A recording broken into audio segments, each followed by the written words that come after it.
Ola amigas e amigos, aquí estamos para un novo tutorial.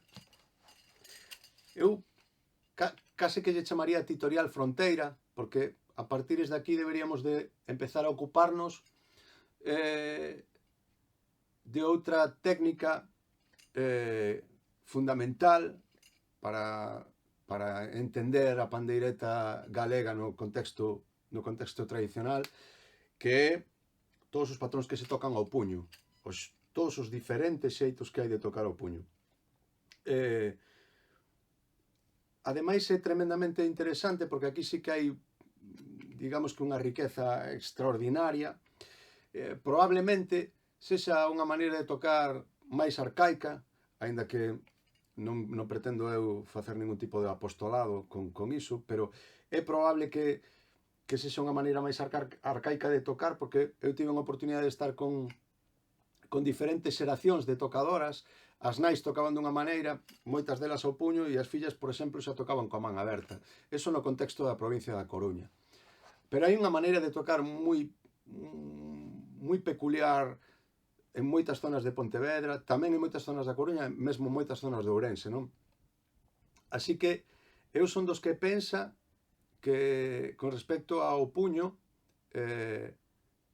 igual que nos outros contextos e nas outras maneiras de tocar, hai tantos xeitos de tocar como tocadoras. Non son eu moi partidario de establecer pequenos límites xeográficos, aínda que o facemos, non? Porque necesitamos de alguna maneira aillar as maneiras de tocar para aprendelas. Bueno, en todo caso, neste tutorial non pretendía eu empezar coa materia sobre os propios xeitos de tocar, pero sí que me gustaría que tiverades claro un concepto, e é o seguinte: si cando tocamos coa man aberta, o elemento da man esquerda, a man esquerda é un elemento tremendamente pasivo, e traballamos moito a articulación coa man que sostén o instrumento, a pandeireta, cando tocamos ao puño calquera dos diferentes patróns, das diferentes provincias, etc., a man esquerda sí que adquire moito máis protagonismo no sentido de que interactúa máis, e o propio xeito de interactuar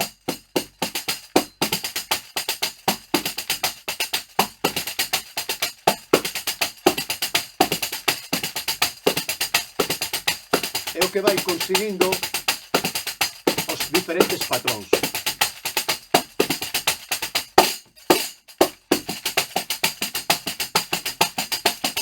Como vedes, a maneira de mover a man vai creando os diferentes modos de tocar.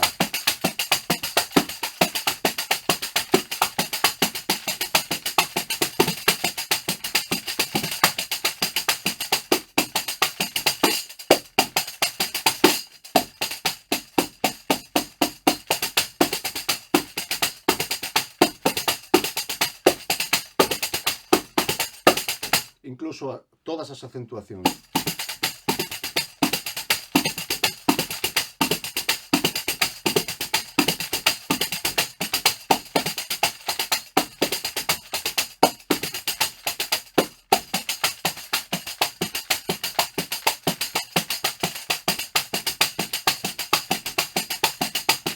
Bueno, hai tantas maneiras de tocar, diría eu, como tocadoras. Así que, quizáis, nos seguintes capítulos vayámonos ocupando precisamente de estas maneiras de tocar e de como ir interactuando con man esquerda para de alguna maneira poder logralas. E quizáis tamén partir de algún patrón neutro, vale, que nos permita de alguna maneira ir chegando a todos esos modismos e esas maneiras diferentes de tocar. E como sempre, despedimos o tutorial cun tema tradicional, desta volta a xota de Sequeiros, en Borbén, Pazos de Borbén.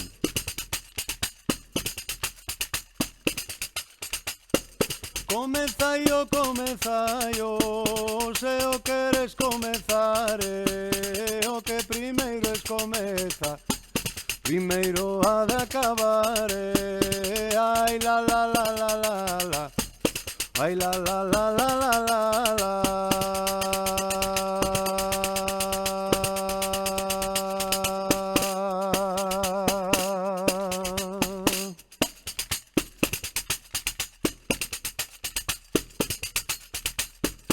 Esta sí que che vai boa, esta sí que voy a valle, esta sí que che vai boa, a portada túa nai, ai la la la la la la, ai la la la la la la la.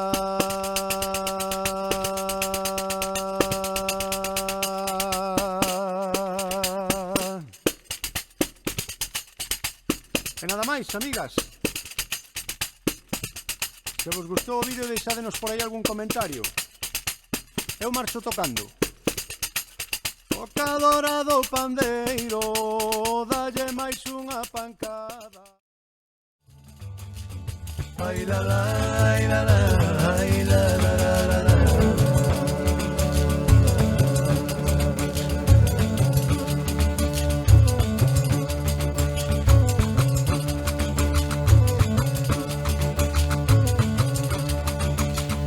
Rapaza, miña rapaza, o cariño que che teño na vida miña me pasa. Ai la la, ai la la.